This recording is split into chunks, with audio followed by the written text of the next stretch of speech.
हाम्रो जुन 78 जना मार्ने हैन यो पूर्व प्रधानमन्त्री केपी ओली, रमेश लेखक, सिडिओ र आइजिपीलाई तुरुन्तै कारबाही हुनु पर्यो। अहिले एउटा तुरुन्तै कारबाही हुनु पर्यो। पुराना पार्टीहरू कांग्रेस, एमाले, माओवादीहरू तिमीहरूले जेनजीहरूलाई लडाउन खोज्यौ, फुटाउन खोज्यौ, टुटाउन खोज्यौ, नयाँ नयाँलाई उ गर्यौ। तर हामी सबजना एकजुट भएर आइसकेका छौँ।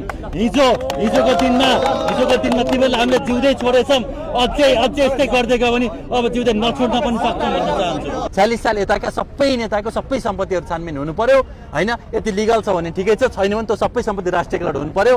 स्विस ब्याङ्कमा राखेको, कम्बोडियामा राखेको, दुनियाँभर ठाउँमा राखेको सबै पैसा जनताले यो देशमा फिर्ता हुनु पर्यो। यिनीहरूका घरमा चाहिँ पैसाका सुरुङ हुने, यिनीहरूका घरमा चाहिँ पैसा हावामा उड्ने हैन, डलर उड्ने। हाम्रा गरिब जनताले सिटामल खान नपाएर यो देशमा दिनमा कतिजनाको मृत्यु भइरहेछ हामीले आँखा अगाडि देखिरहेछौँ। दिनमा 20 जनाले आत्महत्या गरेछ, 10 जना किसान छ।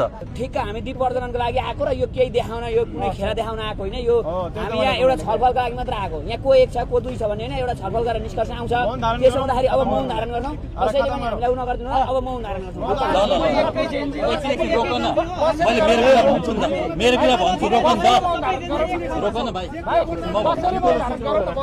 मेरो कुराहरू सक्छु होइन।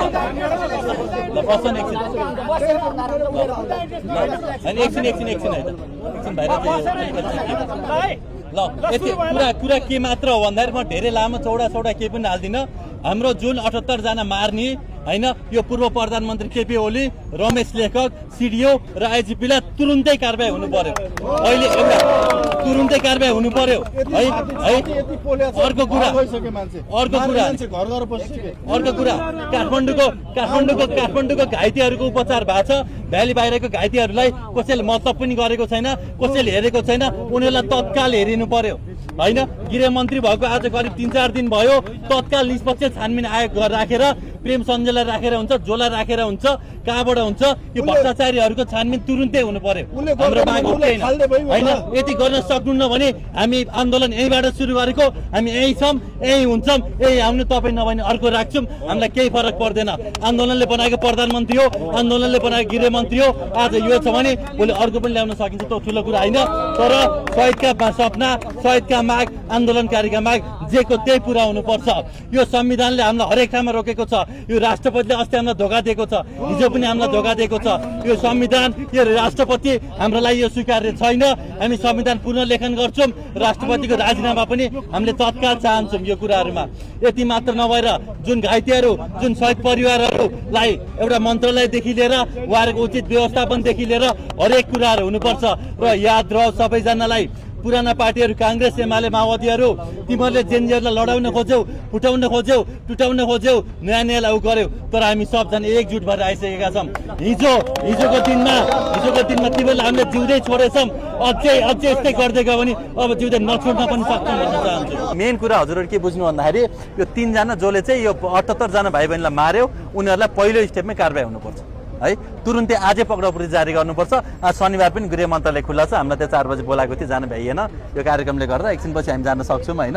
अनि त्यहाँ गएर र आजकै दिनमा, भोलि पनि होइन, आजकै दिनमा केपी ओली, रमेश लेखक र सिडिओ, आइजिपी यिनीहरूको विरुद्धमा पक्राउ जारी हुनै पर्छ। यो पहिलो माग हो हाम्रो।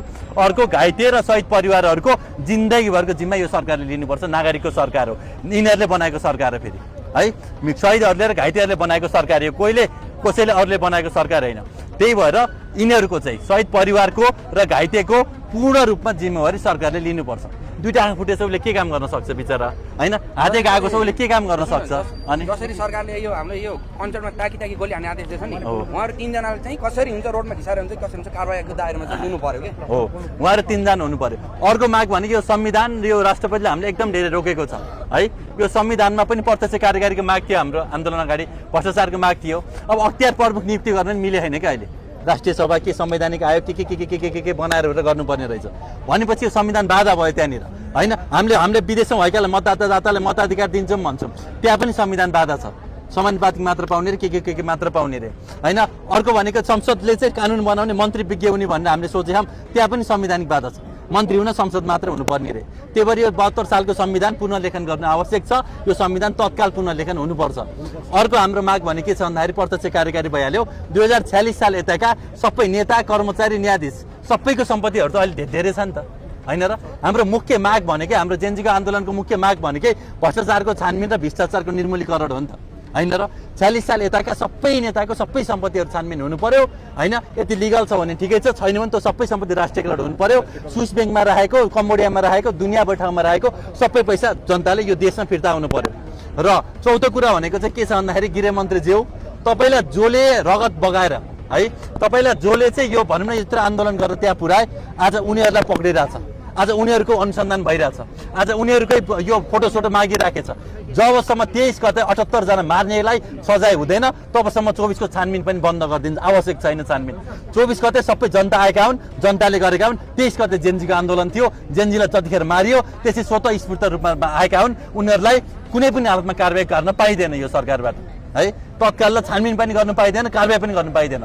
र गाउँ गाउँमा ठाउँ ठाउँमा कांग्रेस एमाले माओवादीका झोलेहरूले मिलेर हाम्रा साथीहरूलाई तर्साउने धम्काउने यताउता गरिराख्नु भएको रहेछ बिन्ती छ हामी यो देशमा शान्ति चाहन्छौँ यो देशमा विकास चाहन्छौँ तपाईँ हामी मिलेर यो देश बनाऊँ भन्ने चाहन्छौँ हिजो तपाईँका बाहरले राम्रो गरिदिएको भए हामीले यो विद्रोह पनि गर्नु पर्थेन हामी आउनु पनि पर्थेन म आफ्नो काममा थिएँ भाइ उहाँ आफ्नो काममा हुनुहुन्थ्यो उहाँ आफ्नो काममा हुनुहुन्थ्यो होइन दिन रात पीडा दिने होइन एक सेकेन्ड एक घर पनि बाँच्न दिएको छैन यिनीहरूले यिनीहरूका घरमा चाहिँ पैसाका सुरुङ हुने यिनीहरूका घरमा चाहिँ पैसा हावामा उड्ने होइन डलर उड्ने हाम्रा गरिब जनताले सिटामल खान नपाएर यो देशमा दिनमा कतिजनाको मृत्यु भइरहेछ हामीले आँखा अगाडि देखिरहेछौँ दिनमा 20 जनाले आत्महत्या गरेर 10 जना किसान छ अहिले हामीले देखिरहेछौँ एक दिनमा 4-5 हजारौँ मान्छेहरू विदेश गइरहेछ महिनामा लाखको दरले विदेश जानु परेको छ होइन एक दिनमा तपाईँले हेर्नुहुन्छ 4 देखि 5 लासहरू दुवै कतार विदेशबाट लास आइरहेछ युवाहरूको लास आइरहेछ यो देशमा होइन र अहिले पनि यो देशमा गाउँ रीतिसक्यो सहर रीतिदैछ न व्यापार राम्रो छ न व्यवसाय राम्रो छ न यो देशमा भविष्य देखेका छन् बालबालिकाले